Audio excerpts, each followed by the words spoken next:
வணக்கம் நண்பர்களே, இது என்னுடைய 6வது வீடியோ. ஸோ முன்னாடி சொன்ன மாதிரி பேசி பேசி பழகுங்க. ஹிந்தி பேச தெரிஞ்சவங்ககிட்ட பேசுங்க, தப்போ ரைட்டோ பேசுங்க. இப்போ அடுத்த வேர்டை பார்ப்போம். எவ்ரி ஒன், அதாவது எல்லாரும். ஹிந்தியில் சப்லோக். எவ்ரி ஒன்றது சப்லோக். இப்போ ஆப் சப்லோக் கடே ஹோ ஜாயே, நீங்கள் எல்லோரும் எழுந்து நில்லுங்கள்ன்றோம். நீங்கள் எல்லோரும் எழுந்து நில்லுங்கள். ஆப் நீங்கள், சப்லோக் எல்லோரும், கடே ஹோ ஜாயே எழுந்து நில்லுங்கள். ஆப் சப்லோக் கடே ஹோ ஜாயே. ஹூ ஆர் யூ, நீங்கள் யார். ஆப் கौन है.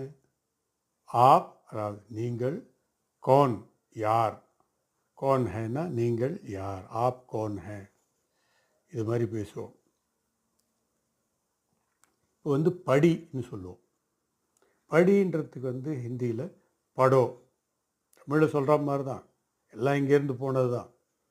படி அவன் படோ அப்படின்னு சொல்கிறான். எழுதுறதுக்கு லிखो.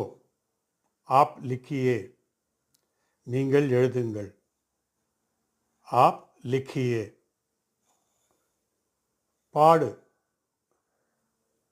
கானா காவோ, பாட்டு பாடு. கானான்றது பாட்டு.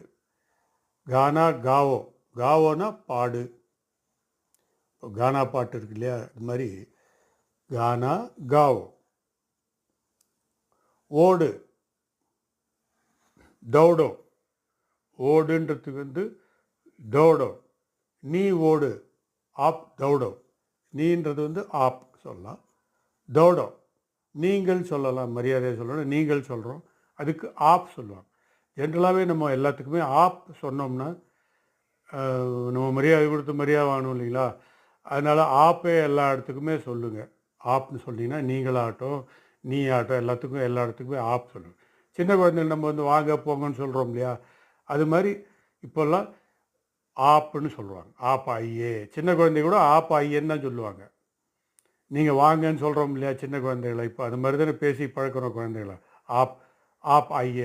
முன்னாடிலாம் என்ன சொல்லுவாங்க, வாப்பா வாடான்னு சொல்லுவோம். அது கலோக்கியல். இப்போ மரியாதையாக வாங்க, ஆப் ஐயே. அது மாதிரி சாப்பிடு, சாப்பிடு. கானா காயே, ஆப் கானா காயே. நீங்கள் சாப்பாடு சாப்பிடுங்கள். ஆப் கானா காயே. கானான்றது சாப்பாடு, காயேனா சாப்பிடுங்கள். ஆப் கானா காயே. இது மாதிரி ஹிந்தி வார்த்தைகள் ஈஸியாக